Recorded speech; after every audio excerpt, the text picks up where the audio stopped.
Good morning student. आज हम class 11th का डायमेंशन वाला जो चैप्टर है उससे रिलेटेड एक इम्पोर्टेंट क्वेश्चन जो एग्जाम में बहुत ज़्यादा पूछा जाता है और यह क्वेश्चन हर फाइनल एग्जाम हो चाहे क्वार्टरली एग्जाम हो या हाफ ईयरली एग्जाम हो, हर एग्जाम में यह क्वेश्चन आता है ना। तो सबसे पहले हम देखेंगे कि 11th का जो क्वेश्चन है वो है क्या, विमीय विधि से 1 जूल कार्य को अर्ग में प्राप्त कीजिए। इसका मतलब है कि एक रिलेशन फाइंड करना है और यहाँ पे डायमेंशन मेथड द्वारा 1 जूल कार्य को, मतलब जो कार्य की यूनिट जूल होती है एसआई सिस्टम में, उस यूनिट को हमें कार्य में अर्ग में उसका रिलेशन फाइंड करना है। अर्ग जो है वो कार्य का सीजीएस मात्रक होता है ना। तो यहाँ पे 1 जूल कार्य को हम क्या करेंगे, अर्ग में प्राप्त करेंगे। जैसा कि आप बोर्ड में क्वेश्चन देख रहे होंगे, विमीय विधि से 1 जूल कार्य को अर्ग में प्राप्त कीजिए। तो इसमें देखिए सबसे पहले हमें ये देखना है क्वेश्चन में गिवन क्या है।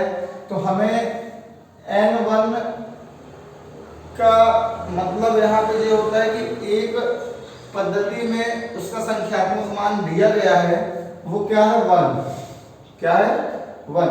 तो यहाँ पे N1 इक्वल 1 है और हमने यहाँ पे SI में वैल्यू कैलकुलेट कर ली है कि M1 इक्वल क्या होता है 1 kg और L1 इक्वल होता है 1 मीटर और T1 इक्वल होता है 1 सेकेंड।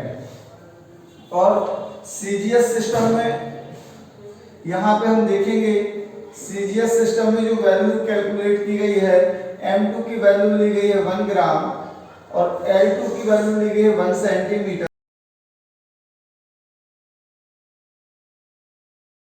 1 इक्वल 1 किलोग्राम है। M1 का जो मीनिंग होता है, M1 मतलब होता है मास। मास यानी जो द्रव्यमान होता है उसको इंग्लिश में अपन क्या बोलते हैं, मास, है ना। तो M1 equal 1 kilogram, length L1 equal 1 metre और टाइम T1 इक्वल 1 सेकंड। ये आपका SI सिस्टम में है। और CGS सिस्टम में मास M2 इक्वल 1 ग्राम दिया गया है, लेंथ L2 इक्वल 1 सेंटीमीटर दिया गया है और T2 इक्वल 1 सेकंड दिया गया है। इसके बाद हम क्या देखेंगे कि जो डायमेंशन ऑफ वर्क, मतलब जो कार्य का बिंदु सूत्र होता है, उस बिंदु सूत्र को मैंने क्या लिखा, M1 L2 T इनवर्स 2, ये हमारा कार्य का बिंदु सूत्र होता है, जिसे हम इंग्लिश में डायमेंशन फार्मूला कहते हैं। और इस डायमेंशन फार्मूले की हमने कंपेयर कर दी एक स्टैंडर्ड फार्मूले से। जो डायमेंशन फार्मूले का एक स्टैंडर्ड फार्मूला यानी व्यापक रूप होता है वो m की पावर x, l की पावर y, t की पावर z से हमने इस डायमेंशन फार्मूले की इससे क्या कर दिया बच्चों, कंपेयर कर दिया। यहाँ पे जब हम कंपेयर करेंगे तो m को देखेंगे, l को देखेंगे और t को देखेंगे। तो यहाँ पे m की पावर x है और यहाँ पे m की पावर 1 है। तो x की वैल्यू क्या होगी, 1 होगी, जो हमने यहाँ पे लिखी हुई है m इक्वल 1। यहाँ पे l की पावर y है और यहाँ पे l की पावर 2 है, तो हमारी y की वैल्यू 2 आएगी। और यहाँ पे देखिए बच्चों t की पावर z है और यहाँ पे t की पावर -2 है, इसीलिए z इक्वल -2 आएगा।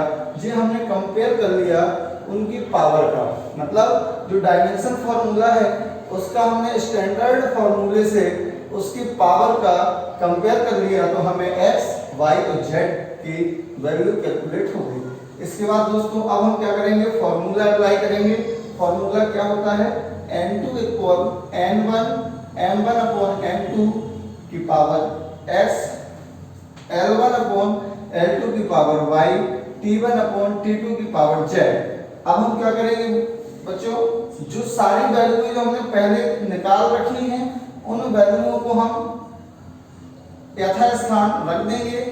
N1 की वैल्यू क्या है, N1 की वैल्यू 1 है, तो हमने N1 के स्थान पे 1 रख दिया। M1 की वैल्यू 1 किलोग्राम है तो 1 किलोग्राम रख दिया। M2 की वैल्यू 1 kg है तो हमने 1 kg रख दिया, 1 ग्राम रख दिया। और L1 की वैल्यू 1 मीटर है तो 1 मीटर, और L2 की वैल्यू 1 सेंटीमीटर है तो 1 सेंटीमीटर रख दिया, और T1 की वैल्यू 1 सेकंड और T2 की वैल्यू 1 सेकंड है तो 1 सेकंड रख दिया। और उनकी जो पावर है x y z सभी पावरों की हमने वैल्यू को भी रख दिया। जैसे x की वैल्यू 1 थी तो हमने 1 रख दिया, z की वैल्यू 2 है तो 2 रख दिया, और z की वैल्यू -2 है तो यहाँ पे -2 रख दिया, तो यहाँ पे y की वैल्यू 2 थी तो यहाँ पे 2 रख दिया, x की वैल्यू 1 है तो 1 रख दिया। हमने क्या किया कि जो भी वैल्यू है हमारे पास ऊपर हमने ले रखी है सारी वैल्यू को हमने फॉर्मूले में पुट कर दिया। इसके बाद देखो हमने क्या किया कि हमने यहाँ पे 1 किलोग्राम को ग्राम में कन्वर्ट कर दिया। 1 केजी इक्वल होता है 1000 ग्राम, मतलब 1 किलोग्राम बराबर 1000 ग्राम, तो हमने 1000 ग्राम लिख दिया। इसके बाद 1 मीटर को हमने लिख दिया 100 सेंटीमीटर, और 1 सेकंड को 1 सेकंड ही लिखा। और इसके बाद हम देखेंगे ग्राम से ग्राम कैंसिल, सेंटीमीटर से सेंटीमीटर कैंसिल, सेकंड से सेकंड कैंसिल, तो बचेगा क्या बच्चों, बचेगा हमारे पास 1000। तो 1000 को हमने यहाँ नीचे लिख दिया है, पावर 1 है तो 1 लिख दिया है, 100 बचा तो 100 लिख दिया, पावर 2 है तो 2 लिख दिया, यहाँ पे 1 बचेगा तो 1 लिख दिया, और माइनस का 2 है तो माइनस का 2 ही रहेगा। इसके बाद बच्चों देखिए यहाँ पे हमने क्या लिखा, 1000 को हमने 10 की पावर 3 लिखा और इसकी पावर 1 हो जाएगी, और यहाँ पे 100 को मैंने क्या लिखा 10 की पावर 2 और उसकी पावर 2 कर दिया, और 1 की पावर -2। यहाँ पे देखोगे आप कि यहाँ पे 10 की पावर 3 की पावर 1 है तो 1 का जब मल्टीप्लाई 3 से होगा तो 10 की पावर 3 ही आएगा, और यहाँ पे 10 की पावर 2 का इस 2 से मल्टीप्लाई होगा तो 2 2 जब 4 होता है तो 10 की पावर 4 आ गया, है ना। इसके बाद देखो बच्चों क्या होगा, 10 की पावर -2 है, इनवर्स में है तो 1 की इनवर्स कुछ भी होगी वो 1 ही आएगा, इसीलिए यहाँ पे 1 का स्क्वायर लिख दिया, है ना। और नेक्स्ट टर्म में क्या होगा, यहाँ पे बेस इक्वल होने पर इनकी पावर क्या होती है दोस्तों, ऐड हो जाती हैं, तो यहाँ पे x की पावर n इंटू x की पावर y वाला फॉर्मूला जब लग जाता है तो x की पावर n प्लस n हो जाता है, इसीलिए x की पावर 3 और 10 की पावर 4 में दोनों के बेस इक्वल होने पर पावर ऐड हो जाएंगी, इसीलिए 10 की पावर 7 आ जाएगा।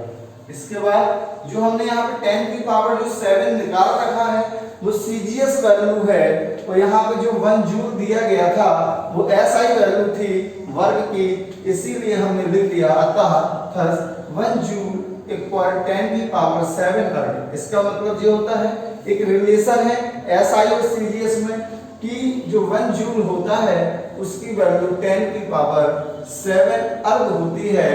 जिस तरह से हम 1 किलोग्राम को 1000 ग्राम लिखते हैं, 1 मीटर को 100 सेंटीमीटर लिखते हैं, ठीक उसी तरह से यहाँ पे जो क्वेश्चन था कि विमी विधि से 1 जूल कार को अर्ग में प्राप्त कीजिए, तो ये क्वेश्चन इंपॉर्टेंट है बच्चों।